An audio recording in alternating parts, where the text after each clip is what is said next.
machine d'une dizaine de places.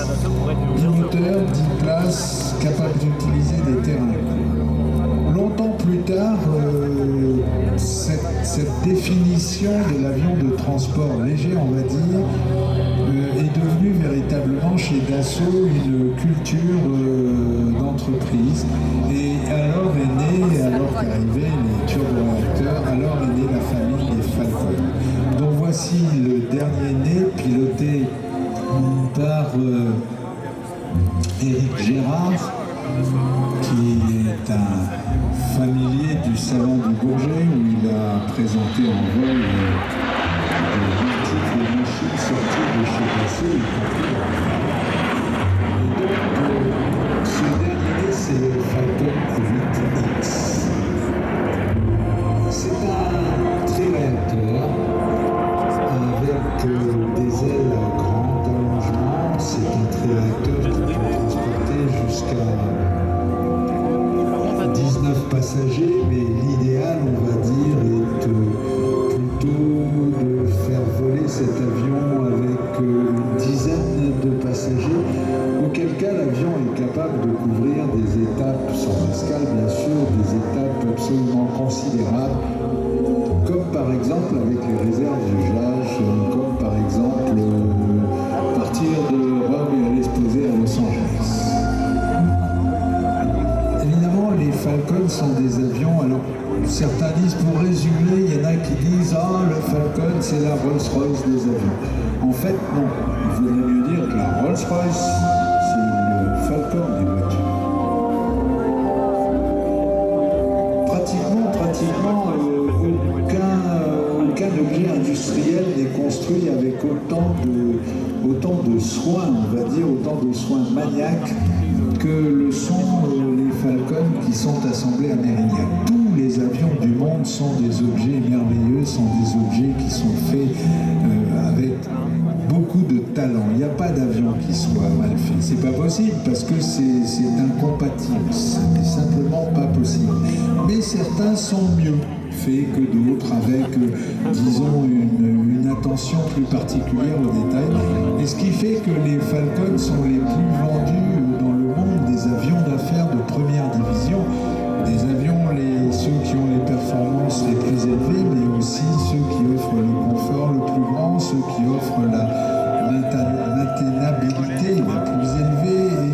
Eh bien, certes, tous les avions d'affaires sont remarquables, mais quand on a un Falcon, eh bien, on sait qu'on a le bijou ultime. Le 8X est donc un long courrier pour une dizaine de passagers, avec une voilure qui a été complètement redessiné. Il est piloté à travers des commandes de vol électriques et comme chez Dassault, vous avez vu le Rafale il y a un instant, quand il s'agit de commandes de vol électriques, on sait faire depuis le Mirage 2000 et même le Mirage 4000. Le 8X, comme tous les avions de cette nouvelle génération de Falcon, le 7X et puis le futur 5X qui vient d'être présenté à Mérignac et qui commencera ses vols dans à peu près dans quelques semaines. Donc ces avions sont infiniment pilotables. L'avion est donc présenté pour nous par deux orfèvres en la matière, des gens pour qui piloter avec grâce, légèreté et respect de l'avion et selon le lecteur, commande donc Éric Gérard, ancien pilote de l'aéronautique navale, et Hervé Laverne. Tous les deux sont les pilotes d'essai maison chez Dassault qui sont chargés du programme 8X. Le 8X a fait son premier vol début février, il y a donc quelques mois seulement, et déjà l'avion est bien avancé dans son développement.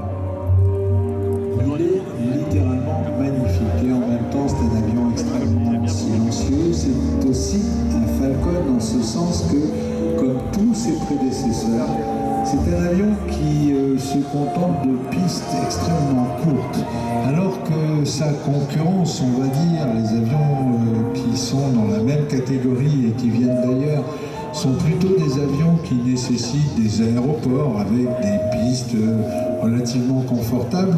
Avec les Falcon, avec tous les Falcon, on peut se servir d'aérodromes avec des pistes relativement courtes. Pour exemple, un jour, ayant participé au convoyage d'un Falcon 2000 entre Bordeaux, l'avion était neuf, et partait se faire habiller et recevoir son intérieur au centre d'aménagement de Little Rock, dans l'Arkansas, avec une étape intermédiaire.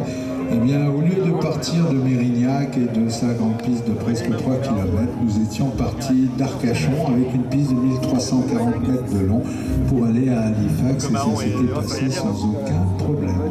Les Falcons savent donc décoller et se poser sur des aérodromes courts. Ils ont des vitesses d'approche tellement faibles et des capacités de descente sur des plans tellement forts, d'ailleurs voilà la démonstration, un avion comme le 8X par exemple peut parfaitement se poser à London City, l'aéroport qui se situe en pleine ville, au cœur de Londres, et qui exige une pente d'approche extrêmement forte, ou bien sur un terrain sur lequel se poser avec un avion léger normal est déjà quelque chose qui s'aborde avec un certain sérieux. Et bien avec le Falcon 8X, ça se passe absolument sans problème, et je veux parler du terrain de la Baule qui est situé au creux d'une petite vallée encadrée de relief à proximité de la Méditerranée, près de Saint-Tropez.